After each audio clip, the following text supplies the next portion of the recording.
Ayon sa COA, ang notice of suspension ay mga transaksyon o account na mukhang iligal, hindi nararapat o irregular kung hindi ito may papaliwanag ng husto. Nagpapalabas naman ng notice of disallowance ang COA kapag hindi nakapasa sa audit dahil illegal, irregular, magarbo at iba pa ang pinagkagastusan.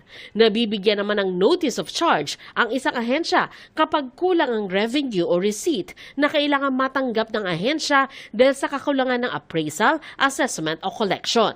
Base sa COA report, karamihan ng mga hindi na-settle na notices noong 2023 ay sa DepEd regional offices. Batay sa 2023 audit report sa ahensya, 192 lang sa target na 6,379 classroom ang naitayo ng DepEd noong 2023. Sa 7,550 classroom naman na dapat i-repair noong nakaraang taon, 208 lang ang natapos, 2,100